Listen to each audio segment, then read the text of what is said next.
Channel, आपके प्यार और भरोसे के लिए शुक्रिया।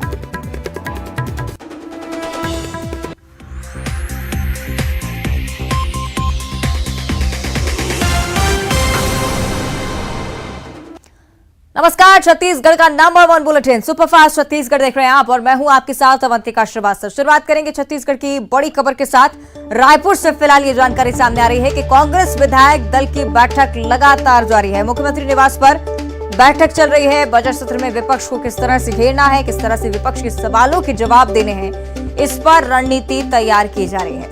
तो कांग्रेस विधायक दल की बैठक लगातार जारी है। बजट सत्र जिसका आगाज आज से हो चुका है, किस तरह से राज्यपाल के अभिभाषण पर जब चर्चा होगी, साथ ही साथ जब बजट पेश किया जाएगा तब क्या कुछ विपक्ष की तरफ से मुद्दे के रूप में उठाया जा सकता है, इसको लेकर भी चर्चा, और कैसे सत्ता पक्ष उन सवालों का जवाब दे सकता है, इस पर भी मंथन लगातार चल रहा है। बजट सत्र में विपक्ष को घेरने की रणनीति बनाई जा रही है। सवालों को किस तरह से फेस करना है सत्ता पक्ष को, इसको लेकर भी विधायक दल की बैठक में डिस्कशन चल रहा है।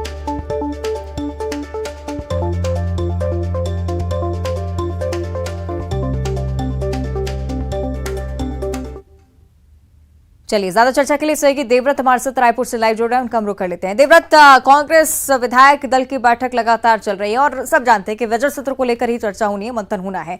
फिलहाल क्या कुछ अपडेट इसे लेकर?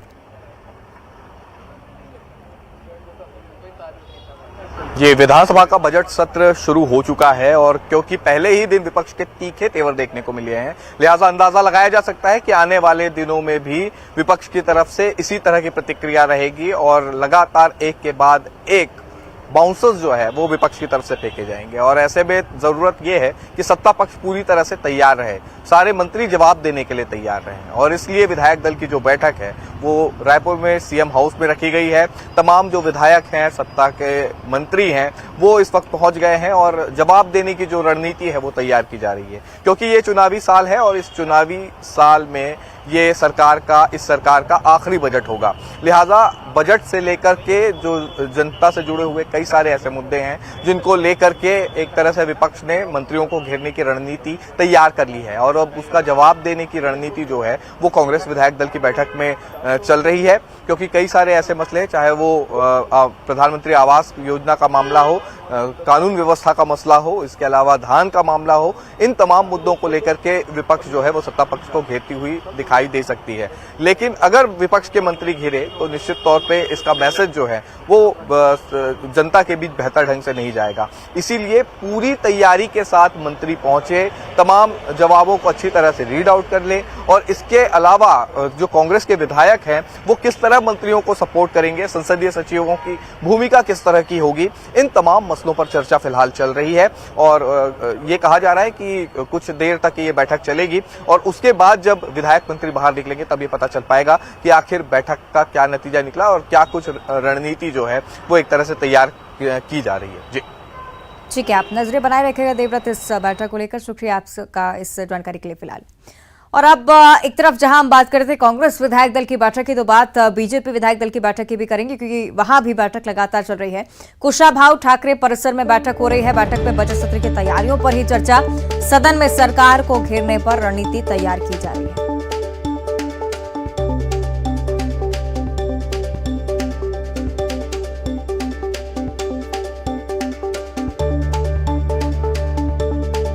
सदन में सरकार पर किस तरह से विपक्ष हमलावर होगा, कौन कौन से मुद्दे विधानसभा में विपक्ष की तरफ से उठाए जाने हैं, पूरी रणनीति जिसको लेकर मंथन बीजेपी विधायक दल की इस बैठक में हो रहा है। विधायक दल की बैठक लगातार जारी है। कुशाभाऊ ठाकरे परिसर में बैठक हो रही है। कौन कौन सी बड़ी बातें सामने आती हैं ये देखने वाली बात होगी, क्योंकि सदन में सरकार को घेरने पर रणनीति इस बैठक में तैयार होगी।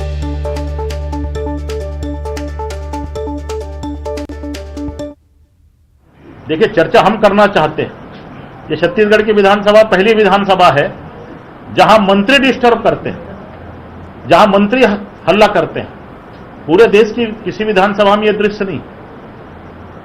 तो सत्ता पक्ष विपक्ष को बाधित करता है। वो चाहते हैं कि सदन कम से कम चले। चलिए, ज्यादा चर्चा के लिए हमारे डिप्टी न्यूज एडिटर छत्तीसगढ़ अभिषेक शुक्ल हमारे साथ जुड़ रहे हैं। अभिषेक जी, बड़ा मौका बजट सत्र के दौरान सरकार की तरफ से ये बताने का कि हमने क्या किया, आगे क्या करेंगे। विपक्ष के पास भी इसी तरह का मौका ये बताने का कि सरकार ने क्या नहीं किया। इसी पूरे मुद्दे को लेकर निश्चित तौर पर विधायक दल की बैठक में चर्चा हो रही है, लेकिन बजट सत्र में क्या होगा, इस पर सभी की निगाह है। अभिषेक जी, देखिए, बिल्कुल ये बजट सत्र है और अंतिम बजट है सरकार के इस कार्यकाल का, और इसीलिए काफ़ी गहमा-गहमी रहने वाली है। पहले ही विपक्ष आपत्ति जता चुका है कि इसमें कम बैठकें हैं, छोटा है सत्र, इसको लेकर काफ़ी विवाद और बवाल मचा हुआ है। आज बैठक होगी और इस वक्त जो बैठक चल रही है विधायकों की, उसमें भी ये तमाम बातें, जैसा कि नेता प्रतिपक्ष नारायण चंदेल ने कहा कि कई मुद्दों को उठाया जाएगा, और उसमें चाहे धर्मांतरण का मसला हो, भ्रष्टाचार का मसला हो, या फिर पीएम आवास योजना का, ये कुछ बड़े बड़े मुद्दे हैं जिन पर बीजेपी फोकस करना चाहती है। उनका कहना है कि हमने जब सवाल यहाँ पर किया कि सत्ता पक्ष बोलता है सत्र को लेकर कि आप लोग वॉकआउट कर जाते हैं जब भी इस प्रकार की बैठकें होती है, आप चर्चा नहीं करना चाहते, तो उनका कहना है कि मंत्री यहाँ पर टोका टाकी करते हैं, हम यहाँ से वॉकआउट नहीं करते, वो डिस्टर्बेंस पैदा करते, और अपने आप में ये अनोखी घटना इसे बताया।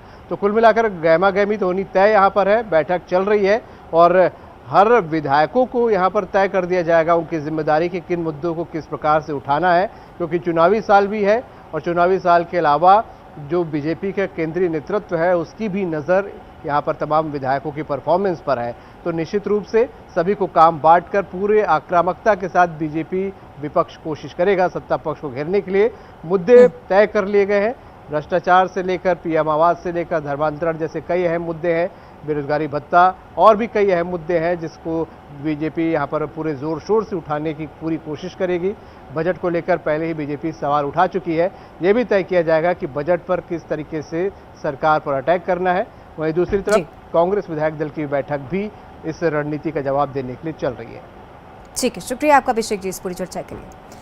तो एक तरफ विपक्ष के हंगामे के बीच छत्तीसगढ़ के विधानसभा के बजट सत्र का आगाज हो चुका है। सत्र के पहले दिन नए राज्यपाल बिस्वाभूषण हरिचंदन का अभिभाषण हुआ। राज्यपाल के अभिभाषण के दौरान विपक्ष ने सदन में जमकर हंगामा किया। विपक्ष के हंगामे के बीच राज्यपाल ने अभिभाषण दिया, सरकार की उपलब्धियों को गिनाया। राज्यपाल ने यह भी कहा कि उनकी सरकार ने सरकारी नौकरियों में SC/ST को लाभ दिया है। प्रदेश को लगातार स्वच्छता का अवार्ड मिल रहा है। प्रदेश में प्रधानमंत्री आवास योजना, मोर जमीन मोर मकान के तहत लाखों लोगों को घर मिला है। ऑनलाइन सट्टा गैम्बलिंग के खिलाफ कानून बनाया गया। राम वन गमन पथ का निर्माण किया गया। राज्यपाल ने यह भी कहा कि प्रदेश में लोगों के घर तक सरकार की योजनाएं पहुंच रही हैं।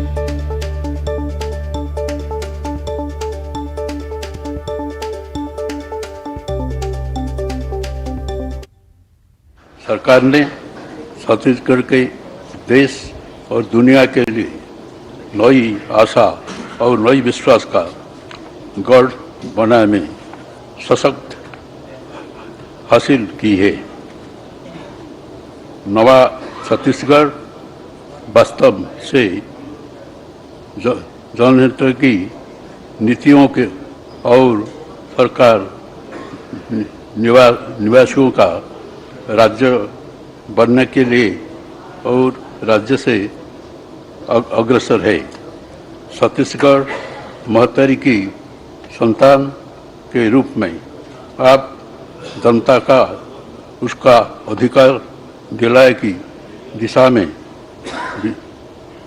विधानसभा सदस्य के रूप में आप लोग की बहुत बड़ी भूमिका है। शायद देश के इतिहास में ये पहली बार होगा कि राज्यपाल के पद को, उनके अधिकारों को चैलेंज करते हुए और राज्य का चीफ सेक्रेटरी हाई कोर्ट में कोई याचिका दायर करे। राज्यपाल के पद पर अगर सरकार को विश्वास नहीं है तो फिर अपना अभिभाषण कैबिनेट से पास करवाकर उसको राज्यपाल से पढ़वाना, ये कौन सी संवैधानिक परंपरा है? अंतिम अभिभाषण हम इसको कह सकते हैं, लेकिन जिस प्रकार से अब इन्होंने उसको अंगीकृत किया, लेकिन आप देखेंगे और आज का भी देखेंगे तो आपको लगेगा कि ये सरकार केवल वादा खिलाफी करना और वादा खिलाफी करना, झूठ बोलना, असत्य बोलना, ये सरकार के काम है।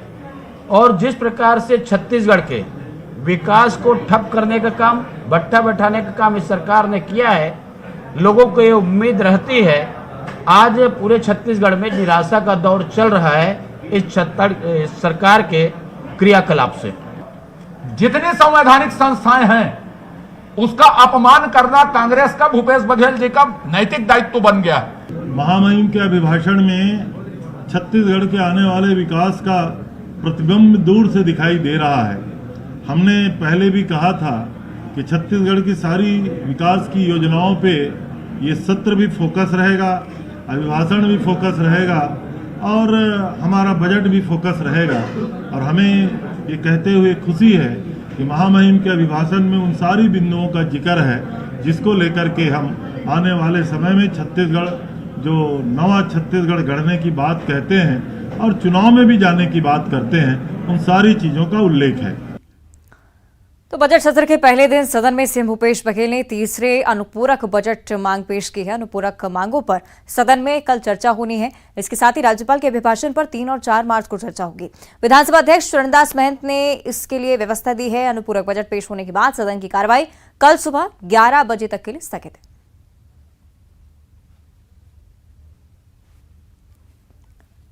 और बिलासपुर से एक और बड़ी जानकारी, पूर्व सीएम रमन सिंह को हाईकोर्ट से बड़ी राहत मिल गई है। कांग्रेस नेता विनोद तिवारी की याचिका खारिज हो चुकी है। हाईकोर्ट ने कहा कि याचिका चलने लायक नहीं है। पूर्व सीएम रमन सिंह की संपत्ति की जांच को लेकर ये याचिका दायर की गई थी। आपको बता दें कि याचिका में कहा गया था कि पूर्व सीएम ने 2008, 2013 और 2018 तक संपत्ति को लेकर शपथ पत्र में गलत जानकारी दी थी। मामले में याचिकाकर्ता ने सीबीआई जांच की मांग की थी, जो कि अब खारिज हो चुकी है।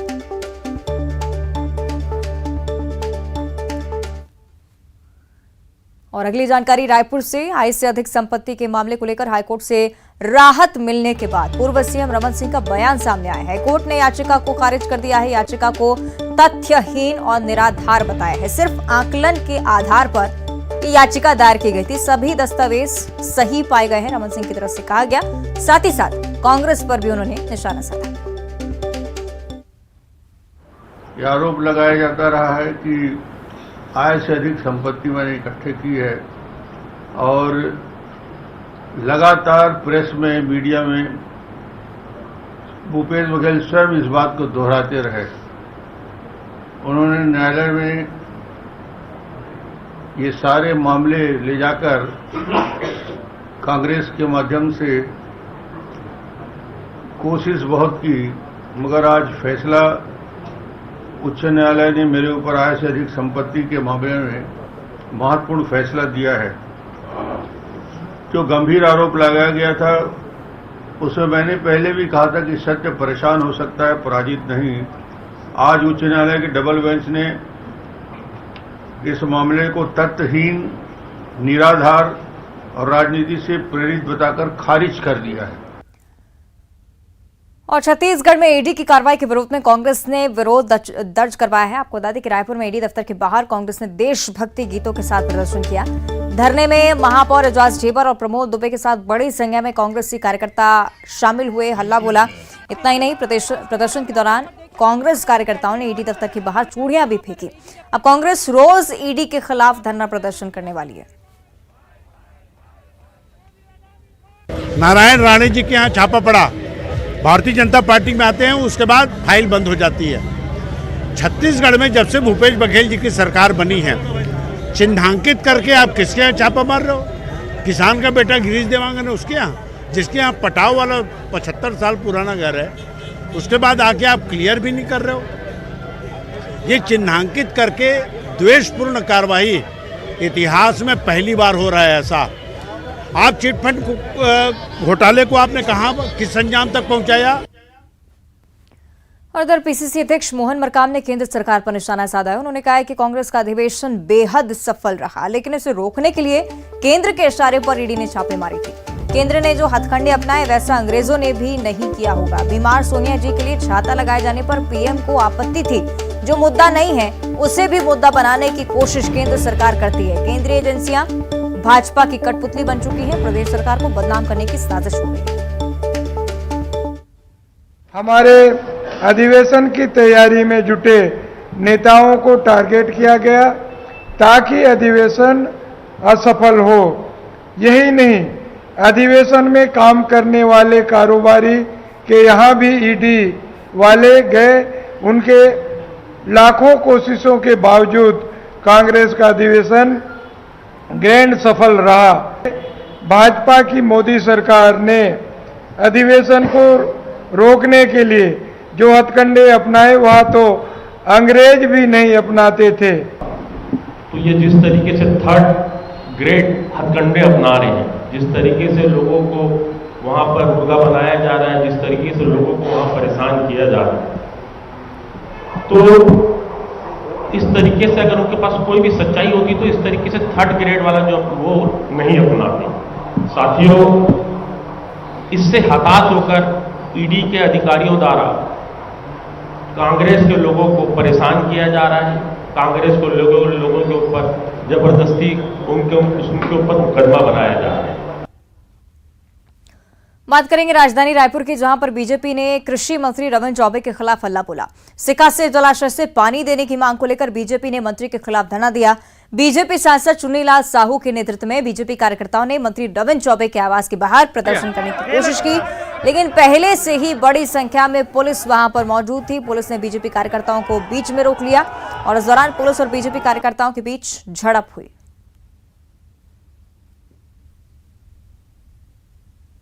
किसानों की मांग जो है सिकासेर जलाशय की 20 गुना पानी जो पैरी नदी में बह जा रहा है, उसको नहर बना करके गरियाबंद जिला और महासमुंद जिला के सूखे पड़े क्षेत्र हैं जो किसानों के खेत तक पहुंचाया जाए, सूखे जलाशयों को भरा जाए। बजट में पिछले साल 1 करोड़ सर्वे के लिए व्यवस्था की गई, लेकिन वित्तीय स्वीकृति नहीं दी गई। ये सरकार व्यर्थ के काम कर रही, केवल ठग रही किसानों को। तो आज हमारे किसान आज रोड पे आए हैं कि ये बजट में पूरी प्रावधान किया जाए। 1 करोड़ में कुछ नहीं होगा, 2.5-3 करोड़ वहां जरूरत पड़ेगी। 1 करोड़ से वहां की व्यवस्था नहीं बनने वाली है। आगे बात करेंगे मनेंद्रगढ़ की। 3 तलाक के मामले में गिरफ्तारी हो चुकी है। कोतवाली पुलिस ने आरोपी पति को गिरफ्तार कर लिया है। रायपुर से आरोपी की गिरफ्तारी हुई। 6 महीने पहले शादी हुई थी और शादी के 1 महीने बाद इस व्यक्ति ने 3 तलाक दिया। मनेंद्रगढ़ सिटी कोतवाली की अब तक 3 तलाक के मामले में चौथी कार्रवाई देखने को मिल रही है। तो लगातार इस तरह के मामले मनेंद्रगढ़ से सामने आ रहे हैं। 6 महीने पहले शादी हुई, 1 महीने बाद शादी के 3 तलाक दिया गया। हालांकि अब पुलिस ने कार्रवाई करते हुए आरोपी को रायपुर से गिरफ्तार कर लिया है।